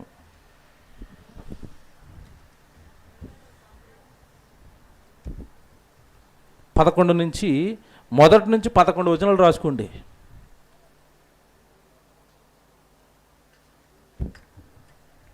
రాజుల మొదటి గ్రంథం 11వ అధ్యాయం.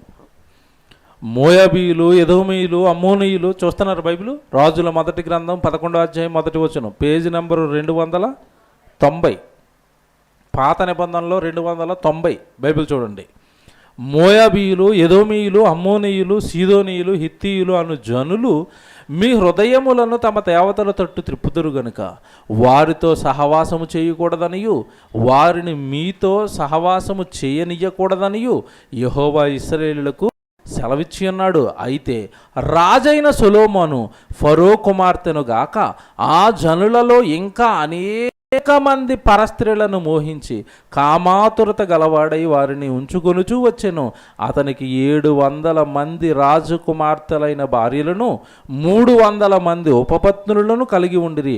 అతని భార్యలు అతని హృదయమును త్రిప్పివేసిరి. బా, ఏం చేశారంట? ఎవరిని తిప్పేశారు? సొలొమోనుకి ఇందాక నేను ఇచ్చిన టైటిల్ ఏంటి? ప్రపంచ జ్ఞానిని ఎవరు తిప్పేశారు? ప్రపంచ జ్ఞానిని భార్యలు తిప్పేస్తే నిన్ను నీ పక్కనున్నోడు తిప్పలేడా? నువ్వు అనుకుంటున్నావు నేను తిరగట్లేదని, ఆల్రెడీ తిరిగావు కనుక ఆడ వెనకాల తిరుగుతున్నావు. డైరెక్ట్ స్టేట్మెంట్ ఇస్తున్నాను ఇప్పుడు. నువ్వు అనుకుంటున్నావు నేను తిరగలేదని, నువ్వు తిరిగిపోయావు కనుక ఆడ వెనకాల హచ్చుకోక తిరిగినట్టు తిరుగుతున్నావు.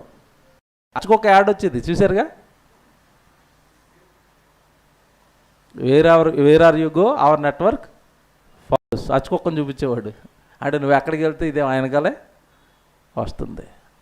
ఈరోజు వద్దు వద్దు వద్దు అని ఏమండి ఎంత పెద్ద లిస్ట్ అండి. మోయాబీలు వద్దు, ఎదోమీయులు వద్దు, అమ్మోనీయులు వద్దు, వాళ్ళు మిమ్మల్ని తిప్పేస్తారు నా దగ్గర నుంచి అంటే ఏమన్నా ఫరో కుమార్తెను చేసుకున్నది కాక, ఈజిప్టులో ఉన్న ఫరో కుమార్తెను చేసుకున్నది కాక 700 మంది రాజకుమార్తెలైన భార్యలంట, 300 మంది ఉపపత్నులంట. అంతేనండి, దెబ్బకి వాళ్ళందరూ కలిసి ఈయన హృదయాన్ని ఏం తిప్పేశారంట? ఏమండి నన్ను చాలా కలిచివేసిన సంగతి ఏంటంటే ఇక్కడ దేవుడు మనసు చెప్తాను జాగ్రత్తగా వినండి. కొడుకు పడిపోయాడండి, ఏదో శరీరపు కోరికలతో పడిపోయాడు, తిప్పేశారు. తిప్పేసిన తర్వాత వదిలేడారు దేవుడు. అంటే సొలొమోను విషయంలో దేవుడు ఎంత తగ్గించుకుని సొలొమోను వెనక్కి తిరిగాడు అంటే, తిరిగిపోయిన తర్వాత కూడా, దేవుడిని విడిచిపెట్టేసిన తర్వాత కూడా, భార్యలు యావలో పడిపోయిన తర్వాత కూడా కొడుకాని మళ్ళీ వెళ్ళాడండి దేవుడు. అసలు నాకు నిజంగా గుండె ఏమన్నా ముక్కలైపోయిందండి ఆ దేవుడు ప్రేమ చూసి. రాత్రి అది చదువుతుంటే, అది అర్థమవుతుంటే, భార్యల హృదయాలను తిప్పేశారుగా భార్యలంతా దేవుడి తట్టు నుంచి అదిగో విగ్రహారాధన వైపు, ఆ విగ్రహాల వైపు తిప్పేశారండి. తిప్పేసిన తర్వాత దేవుడు ఏం చేస్తున్నాడు చూడండి, 4వ వచనం. సొలొమోను వృద్ధుడైనప్పుడు అతని భార్యలను అతని హృదయమును ఇతరుల దేవతల తట్టు తిప్పగా అతడు తన తండ్రి అయిన దావీదు హృదయము వలె అతని హృదయము దేవుని ఎడల యథార్థముగా కాకపోయేను. చూసారా, కంప్లీట్గా ఏమండి అంత మంచి తండ్రి గర్భాన పుట్టండి ఇలా నాశనం అయిపోయిన తర్వాత దేవుడు చూడండి 5వ వచనంలో, సొలొమోను అష్టారోతు అను అదోమీయుల దేవతను, మిల్కోము అను అమ్మోనీయుల హేయమైన దేవతను అనుసరించి నడిచెను. ఈ ప్రకారము సొలొమోను యెహోవా దృష్టికి చెడు నడత నడిచి తన తండ్రి అయిన దావీదు అనుసరించినట్లు యథార్థ హృదయముతో యెహోవాను అనుసరింపలేదు. సొలొమోను కేమోషు అను మోయాబీల హేయమైన దేవతకును, మెలేషు అను అమ్మోనీయుల హేయమైన దేవతకును యెరూషలేము ఎదుటనున్న కొండల మీద బలిపీఠములు కట్టించెను. తమ దేవతలకు ధూపము వేయిచు బలులు నర్పించుచుండిన పరస్త్రీలైన తన భార్యల నిమిత్తము అతడు ఇలాగూ ఎవరి కోసం చేస్తున్నాడు అంటే ఇదంతా భార్యల కోసం. తర్వాత చూడండి 9వ వచనం, ఇశ్రాయేలు దేవుడైన యెహోవా అతనికి 2 మారులు ప్రత్యక్ష. అండర్లైన్ చేసుకోండి.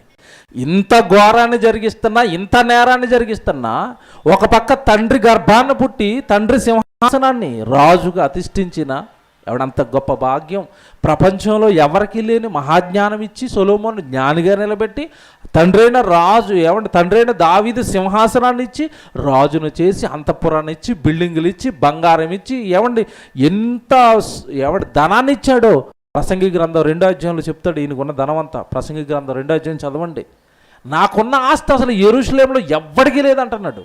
అంత ఆస్తి, అంతమంది భార్యలు, రాజు సింహాసనం, అధికారం ఇంత ఇచ్చిన తర్వాత అండి తిరిగిపోయినా మరలా దేవుడు ఎన్నిసార్లు వెళ్ళాడంట సొలొమోను దగ్గరికి? ఏం పని అండి? ఏం పని? మన తట్టు ఎవడైనా ముఖం తిప్పేసుకున్నాడు అనుకోండి, మనం వెళ్తామండి? అసలు మనుషులుగా మనకే ఇంత ఈగో ప్రాబ్లమ్స్ ఉంటే, మనుషులుగా మనకే ఇంత ఉంటే దేవుడికి ఎంత ఉండాలండి? నా మొహం తిప్పుకోవడం అంటే అర్థం ఏంటి? మొహం తిప్పుకోవడం అంటే అర్థం ఏంటి చెప్పండి? ఈ వాడుక భాష అయితేనే మీకు అర్థమవుతుంది. ఎవరో ఇలాగో వస్తున్నారు మీ దగ్గరికి, మీరు అలాగే వెళ్తున్నారు, ఈడొస్తున్నాడని అలా పక్క తిప్పుకుని వెళ్ళిపోయాడు అనుకోండి, ఎలాగుంటుంది మీకు? కోపం రగిలిపోదండి లోపల నుంచి. అలా సొలొమోను ఎవరో నాకు తెలియదు అన్నట్టుగా జ్ఞానాన్ని ఇచ్చాడు, ఆస్తిని ఇచ్చాడు, యవనాన్ని ఇచ్చాడు, రాజును చేశాడు, అధికారం ఇంత కట్టబెట్టిన తర్వాత దేవుడు నువ్వెవరో నాకు తెలియదు అన్నట్టుగా భార్యలు కొంగు పట్టుకుని తిరుగుతూ వాళ్ళు ఏది చేయమంటే అది చేస్తుంటే, మొహం తిప్పేసుకుంటుంటే దేవుడు వెనకపడుతున్నాడంట.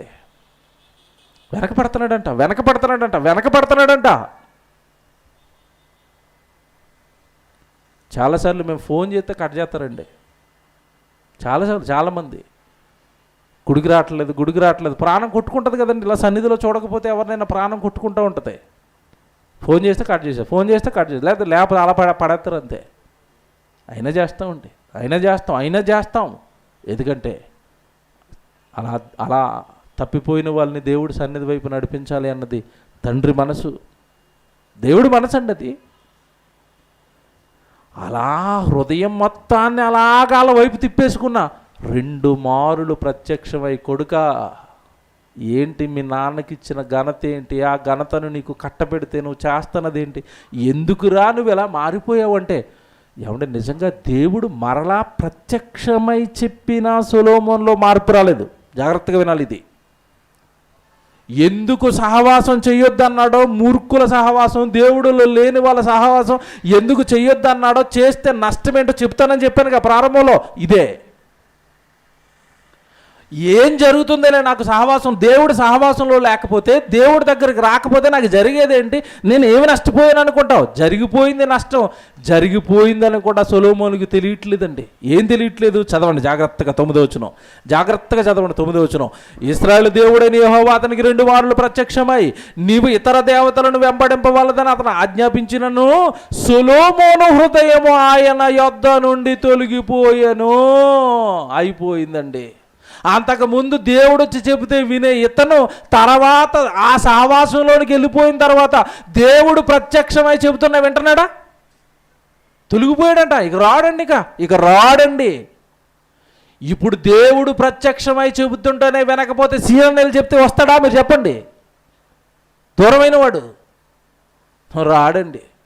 దేవుడు చెబుతుంటేనే దిక్కులేదు అక్కడ ప్రపంచ జ్ఞానికి. సహవాస దోషం అయిపోయింది, తిప్పేశారు. అందుకే గుడి మానేయొద్దు, అందుకే సహోదరులను విడిచిపెట్టద్దు, అందుకే సంఘాన్ని విడిచిపెట్టద్దు, అందుకే దేవుడి పనిని విడిచిపెట్టద్దు. ఒక్కసారి తిరిగామా ఇక హృదయం వాక్యాన్ని యాక్సెప్ట్ చెయ్యదు, వాక్యాన్ని మధులోనికి రానివ్వదు. నాకు ఎక్కటం లేదండి వాక్యం అంటారు అంతే. సహవాసానికి దూరమైన వాడు.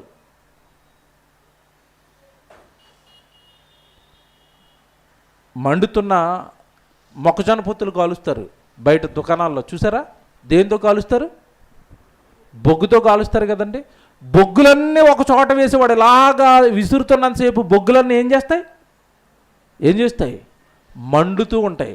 బొగ్గులన్నీ ఒక చోట వేసి అలా వేసినప్పుడు అంటే ఆ బొగ్గు మండుతూ ఉంటుంది. మీరు జాగ్రత్తగా దేంతోనైనా ఒక బొగ్గు తీసి అలా పక్కనట్టండి, ఒంటిగా ఏమైపోద్ది? అది ఆరిపోద్ది. అన్నిటితో పాటు ఉంటే మండుతుంది, ఒంటిగా వెళ్ళిపోతే ఆరిపోతుంది. అలాగే సహవాసంగా, సంఘంగా, సహోదరులతో కలిసి ఉన్నంతకాలం ఒకరు కాకపోతే ఒకరైనా నిన్ను ఏంటన్నా దేవుడికి దూరం అయిపోతున్నావు అని పురుగులుపుతారు. అదే నువ్వు కంప్లీట్గా దూరం అయిపోయావు అనుకోండి, మనల్ని పురుగులిపోయాడు ఎవడండి? మనల్ని పట్టించుకునేవాడు ఎవడు? మనకి దేవుడి మాటలు చెప్పేవాడు ఎవడు? చివరికి ఆత్మీయ జీవితం కూడా బొగ్గారిపోయినట్టుగా ఆత్మీయ జీవితం కూడా ఆరిపోయి లోకస్తుడిగా మారిపోయి సొలొమోనులాగా ఎన్ని వాక్యాలు చెప్పినా ఇక హృదయంలోనికి పట్టక చివరికి మన నాశనం పాతాళం అయిపోయినండి. సహవాసంలో ఉంటే ఎంత విలువ ఉంటుంది ఇంకొక ఉదాహరణ చెప్తాను. ద్రాక్ష పళ్ళు కొనడానికి వెళ్ళారు మీరు. ద్రాక్ష పళ్ళు కొంటున్నప్పుడు అన్నీ ఏమి ఏరుతారు చెప్పండి? గుత్తు నుంచి రాలిపోయిన పండు ఉంటుంది, అది వేస్తున్నాడు అనుకోండి, ఆడు ఏమంటారు చెప్పండి మీరు? ఎందుకండి రాలిపోయి వేస్తున్నారు, మాకు అన్నీ ఏం కావాలి? గుత్తులు. అందులోంచి రాలిందే కాదు, వద్దు, రాలిపోయిందంటే మాకు ఎందుకు వద్దు? రాలిపోయిందంటే దాని పని అయిపోయింది, ఇట్స్ ఓవర్, అది పుల్లగా అయిపోయింది. అది గుత్తులో ఉన్నంతసేపే తీపి, గుత్తు నుంచి బయటకు వచ్చిందంటే దానికి కుళ్ళిపోయింది, అది చెడిపోయింది. అది వద్దు, మాకు అది వద్దు, గుత్తులే కావాలి, మాకు గుత్తులే కావాలి. దేవుడికి కూడా గుత్తులే కావాలి, తెలుసా? దేవుడికి కూడా సమూహాలే కావాలి. సహోదరులు కలిసి ఉండటం ఎంత మేలు, ఎంత మనోహరం అన్నట్టుగా ఆ కీర్తన మీరు కింద వరకు చదివారు లేదో, అచ్చట జీవమును ఆశీర్వాదమును ఉండును అంటాడు. అంటే ఎక్కడ సహోదరులు కలిసి ఉంటున్నారో అక్కడ ఏముంటుందంట? జీవం. అక్కడే జీవం, అక్కడే ఆశీర్వాదం. ఇప్పుడు కలిసి ఉంటే ఎంత ఆనందంగా ఉంటుంది తెలుసండి. మీకు తెలియదండి, మేము అనుభవిస్తాం. సువార్తలకు వెళ్తున్నప్పుడు ఏమన్నా 4-5 కార్లు వెళ్తున్నాం అనుకోండి, ఎలాగుంటాయి తెలుసండి, ఎంత ఆనందం ఉంటుంది తెలుసా? పాటలు వేసుకోవటం, దేవుడి గురించి మాట్లాడుకోవటం, ఆ మీటింగ్ దగ్గర జరిగిన సన్నివేశాల గురించి మాట్లాడుకుంటూనే వస్తాం. ఏం ప్రసంగం వచ్చిందన్న, జనం ఏం వచ్చారన్న, తెరలు ఏం కట్టామన్నా, అసలు మనం ఎంత ప్రసంగం చెప్పిన తర్వాత మళ్ళీ వాళ్ళు ఏంటన్నా పాటలు పాడారు, ఆ ప్రార్థన చేయించుకున్నారు, ఇదే ఉంటుందండి. ప్రయాణం అంతా కూడా మేము దేవుడి గురించి మాట్లాడుకుంటూ వచ్చేస్తాం. ఆనందం, సంతోషం, ఎంత బాగున్నాయి చూసారా వాక్యాలు. సమూహంగా నువ్వు ఉన్నప్పుడు, సంఘంగా నువ్వు ఉన్నప్పుడు నీకు దేవుడి మాటలు అర్థమవుతాయి. ఒక్కసారి దీని నుంచి వేరైపోయారా, దేవుడి మాట లోపలికి వెళ్ళవండి. ఇక వేరంతే, అది వేరైపోయింది. దేవుడి మాట ఎక్కదండి. తిప్పేశారు, సొలొమోను తిప్పేశారండి, భార్యను అందరూ తిప్పేశారు. దేవుడు బతిమాలుకుంటున్నా, ఇంక నో, నీ మాటలు నాకు ఎక్కట్లేదు అంటున్నాడు సొలొమోను. నేను తిరగను. దేవుడి మాట హృదయంలోకి వెళ్ళటం లేదండి. సో చూద్దాం ఉండదు ఎంత బాగుంటుందో. 10వ వచనం, నువ్వు ఇతర దేవతలను వెంబడింపవలదని అతనికి ఆజ్ఞాపించినను సొలొమోను హృదయము ఆయన యొద్ద నుండి తొలగిపోయెను. యెహోవా తనకిచ్చిన ఆజ్ఞను అతడు గైకొనకపోగా యెహోవా మీద కోపగించి, అబ్బబ్బబ్బబ్బా, చెబుతున్న మాట వినకపోగా తిరిగి యెహోవా మీద ఏమొస్తుందంట? కోపం. ఎన్నిసార్లు చెప్తావయ్యా నేను రానంటే నీ దగ్గరికి రమ్మంటావేంటి? నేను మా ఆవిడని వదలమంటే వాళ్ళ వెనకాల వెళ్ళొద్దు అంటావేంటి? కోపం అంట. ఓరి ఏంటండి, వింటున్నారా? అర్థమవుతుందా? కోపం. దేవుడి దగ్గరికి రా అంటే ఎందుకు కోపం? ఇదిగో వాక్యం, అక్కడికి వెళితే వాక్యం, అక్కడికి వెళితే వాక్యం, అక్కడికి వెళితే వాక్యం, వద్దు మేము రాము. ఆయన ప్రసంగం ఏమండి, మొన్న మోసే అన్న మేమందరం ఒక ఇంటికి వెళ్ళాం ప్రార్థన చేయడానికి. అయ్యా రండి వాక్యం దగ్గరికి అంటే, ఎందుకన్నా మీ దగ్గరికి వస్తే ప్రసంగాలతో భయపెట్టేస్తారు మీ వాళ్ళు, మీ ప్రసంగాలు అంటే భయం వేస్తుంది అన్న అంటున్నాడు. ఏమండి, మోసేని తీసుకెళ్ళాడు ఒక కుటుంబం దగ్గరికి. మీ ప్రసంగాలు భయపెడతారన్నా. ఏమిటి మేమేం భయపెడతామండి, వాక్యంలో ఉన్నది చదివి వినిపిస్తున్నాం. భయపెట్టినాక మేము ఏమన్నా వెనకాల రాక్షసుల్ని నరకాసురుల్ని ఏమన్నా లైన్గా పెట్టుకున్నామా మా సంఘంలో భయపెట్టినాకే? బైబిల్లో ఉన్నది చదువుతుంటే భయం వేస్తుందంటే లోపం ఎవరు చెప్పండి? ఎవరిది? భయపెడుతున్నామా? దేవుడి మాట ఉన్నది ఉన్నట్టుగా చెబుతున్నామా? లాలించట్లేదండి, బతిమాలట్లేదండి. దేవుడు ఇలా చెప్పాడు, మనం ఇలా జీవిస్తే మనం పరలోకానికి వెళతాం. సొలొమోను పదే దేవుడు బతిమాలుతుంటే, దేవుడి దగ్గరికి రానాయన అని బతిమాలుతుంటే ఏమొచ్చిందంట? యెహోవా మీద కోపగించి, ఏమంటే జ్ఞానం ఇచ్చిన ఆయన మీద కోపమా, బ్రతికిచ్చిన ఆయన మీద కోపమా, భవిష్యత్తు ఇచ్చిన ఆయన మీద కోపమా, శరీరాన్ని ఇచ్చిన ఆయన మీద కోపమా? ఏమంటే నిజంగా ఏంటండి మనుషులు అలా మారిపోయారు. కోపగించి సెలవిచ్చినదేమనగా, నేను నీతో చేసిన నా నిబంధనను కట్టడలను నీవు ఆచరింపకపోవుట నేను కనుగొనుచున్నాను గనుక ఈ రాజ్యము నీకొండ నిశ్చయముగా తీసివేసి నీ దాసునికి దానికి ఇచ్చేస్తాను. సొలొమోను, అయిపోయింది, నీకు ఇవ్వాల్సిన ఛాన్సులన్నీ ఇచ్చాను, చెప్పాల్సినవన్నీ చెప్పాను, నువ్వు నా వైపు మొహం తిప్పుకొని నా కొడుకు కదా అని జాలిపడి నన్ను నేను తగ్గించుకుని వచ్చాను నీ దగ్గరికి, వినవు కదా, అయిపోయింది, నీ రాజభోగం అయిపోయింది, తీసేస్తున్నాను అన్నాడు. తప్పని కూలిపోయాడండి. ఏమండి, ఇంత ప్రారంభంలో చెప్పిన మాటలు ఒక్కసారి జ్ఞాపకం చేసుకునండి. దేవుడి దగ్గర ఉన్నంతకాలం మనం కోడి పిల్ల, ఏమండి, రెక్కల కింద ఉన్న కోడి పిల్లల వెచ్చగా సంతోషంగా ఆనందంగా జీవిస్తామండి. ఎప్పుడైతే ఈ సహవాసం నాకొద్దు, ఎప్పుడైతే ఈ దేవుడు నాకొద్దు, ఎప్పుడైతే ఈ దేవుడు పనులు నాకొద్దు, వాక్యం నాకొద్దు, నేను తిరుగుతాను లోకంలో, నేను ఉంటాను అంటే, ఇదిగో సొలొమోనుకు పట్టిన గతే మనకు కూడా పుడుతుంది. ఇదంతా ఇదంతా ఇంత ఇంత దారుణంగా సొలొమోను మారిపోవడానికి కారణం చెప్పాలి. ఇప్పుడు ఏంటి కారణం? ఏం కారణం? సహవాసం, వద్దన్న సహవాసం, వెళ్ళొద్దన్న సహవాసం. నేను ప్రారంభంలో మాట చెప్పాను, దేవుడు వద్దన్నది చేస్తే జరిగిన నష్టం వెంటనే తెలియదు, తర్వాత తెలుస్తుంది. తెలిసిందా? వృద్ధాప్యానికి వచ్చేటప్పటికి పడ్డది ఎఫెక్ట్ సొలొమోనుకి. అయిపోయింది నీ పని సొలొమోను అన్నాడు, అంతే. దేవుని ప్రియులారా, కనుక దేవుడు మాట అండి పట్టించుకోకపోతే, అసలు పట్టించుకోని వాళ్ళ దగ్గరికి మీరు వెళ్ళొద్దు అన్నాడు. దేవుడి వాక్యాన్ని చివరిగా ముగిస్తాను, వచ్చే వారం చెప్తానండి సెకండ్ పార్ట్, కంగారు పడకండి, ముగించేస్తాను. నేనే డిసైడ్ అయ్యాను, అయ్యేటట్లేదు, వచ్చేవారం చెప్తానండి. ఇదంతా ఈ వారం మీరు వింటున్నదంతా కేవలం మనుషులతో సహవాసం ఎలా ఉండాలో చెప్తున్నాను. ఎవరితో సహవాసంలో ఉండాలి, ఎవరితో ఉండకూడదో చెప్పాను. Second part high important. అది సెకండ్ పార్ట్ ఏంటంటే అసలు దేవుడితో ఎలా ఉండాలి సహవాసంలో, ఇది సెకండ్ పార్ట్. నువ్వు మనుషులతో సహవాసంలో ఉంటూనే దేవుడితో నీ పర్సనల్గా నువ్వు సహవాసంలో ఉండాలని చెప్పాడు. అది వచ్చేవారు మీరు వింటారు. మోస్ట్ ఇంపార్టెంట్ అది. దేవుడి వాక్యాన్ని పట్టించుకోలేదు సొలొమోను. అలాగే ఎవరైనా సహోదరుడిగా పిలబడిన వాడు కూడా, ఇదిగో నాయన వాక్యం ఇలా చెబుతుంది, నువ్వు భిన్నంగా నువ్వు తప్పు చేస్తున్నావని చెప్పిన తర్వాత వాడు వినకపోతే వాడి నుండి కూడా మీరు సహవాసాన్ని మానేయండి అన్నాడు. తెస్సలోనికీయులకు రాసిన పత్రిక చూడండి, వాక్యాలు జాగ్రత్తగా రాసుకోండి. ఇవి 2వ పత్రిక 3వ అధ్యాయము 6వ వచనం. తెస్సలోనికీయులకు రాసిన 2వ పత్రిక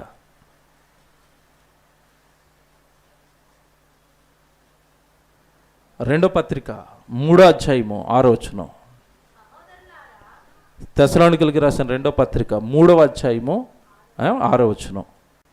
సహోదరులారా, మా వలన పొందిన బోధన ప్రకారము కాక అక్రమముగా, మా వలన పొందిన బోధనము, మా వల్ల పొందిన బోధనము, ఈ వాక్యాలు కాక పత్రికల్లో రాయబడుతున్న ఈ సంగతులకు భిన్నంగా, ఈ బోధకు భిన్నంగా, బోధనము ప్రకారము కాక అక్రమముగా నడుచుకొని ప్రతి సహోదరుడి యొద్ద నుండి తొలగిపోవాలనని మన ప్రభు అయిన యేసుక్రీస్తు పేరట మీకు బ్రతిమాలుతున్నానన్నాడా? ఆజ్ఞ అన్నాడా?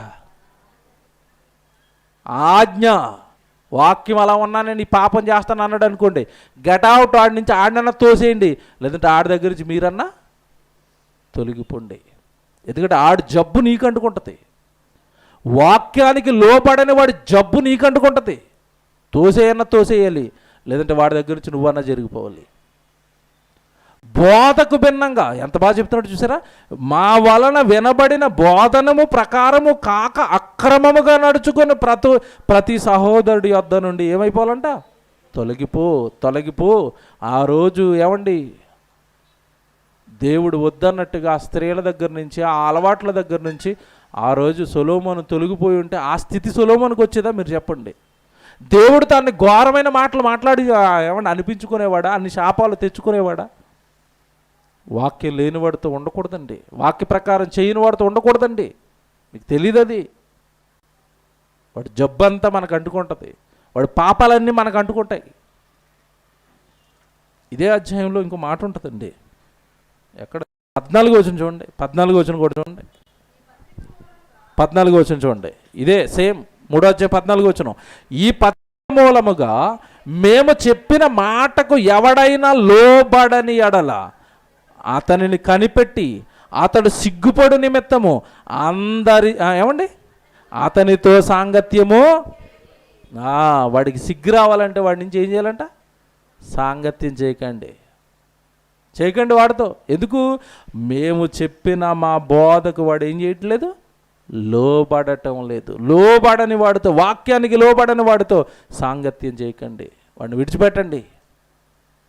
ఎంత ఎంత కఠినంగా ఉన్నాయి చూసారా బైబిల్లో దేవుడు ఆజ్ఞలు. కనుక దేవుని పిల్లడారా, సహవాసంలో ఉన్న ఏంటి సందేశం అర్థమైందా? ఎందుకు సహవాసం చేయమంటున్నాడో, ఎందుకు సహవాసంగా కూడుకోమంటున్నాడో, ఎందుకు గుడి మానేయొద్దు అంటున్నాడో మీకు ఇప్పుడు అర్థమైందా?